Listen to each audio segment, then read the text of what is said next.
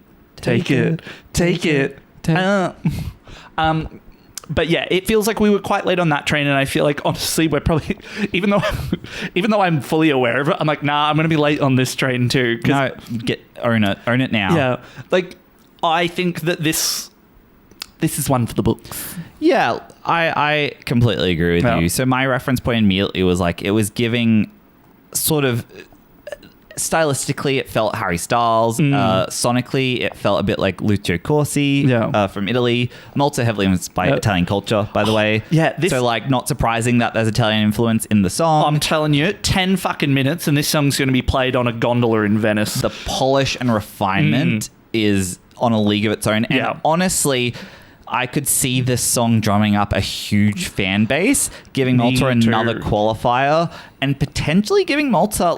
I'm just going to say it. I'm going to be stupid. I think it's going to give it a top 10 finish if it were to polish even further. Because I see people like already looking at the viewership difference. That tells me something. This song's connecting with people. This song's gaining loyalty and a following. Like that's how you get a top 10 finish. And Malta would be like super.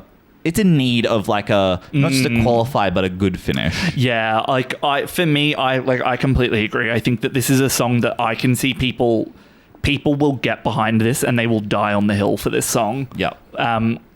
Will we be there dying with them? You'll have to wait and see. We'll all be dead by then. Yeah. Because World War III.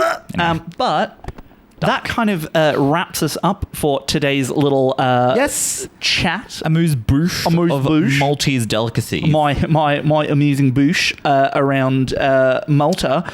So we will probably check in with the Maltese delegation once they have selected the winner of MESC. Our bet, if we were betting men, would be on Bella by Aidan. Said it the wrong way around, but it's fine. That's okay. Yes. But we will have to see. If Let It Girl Breathe were to win, though, that'd be cunty. I generally think they could turn around that song in 4 months to be like fucking cool. Yeah. But yeah, just change everything. Change the stage. Yeah, but change the staging. They do it with Eurovision. Anyway, that's not for now. That's for later. Exactly. So we will be back to you with a full review of our opinions on the winning song and a bit more of a breakdown. But for now, it's been good to chat with you, baby. Me or them? Everyone. Wow. Them? It's been good to chat with you, babe. Oh, fuck me, that's dusty. But as always, guys, if you enjoy the content, the absolute non-AI slop that we put out... Just the slop. Plain slop. It's just regular slop. But if you enjoy slop, piggies, please don't forget to subscribe to the channel or follow us if you are on Spotify. Don't forget to get in the comments. I'm so sorry that I am terrible at replying to them, but I'm getting there. Give us a like, send us around. But for now, we'll catch you on the flip. Doses. Bye, guys. Bye. Ejja. Yeah.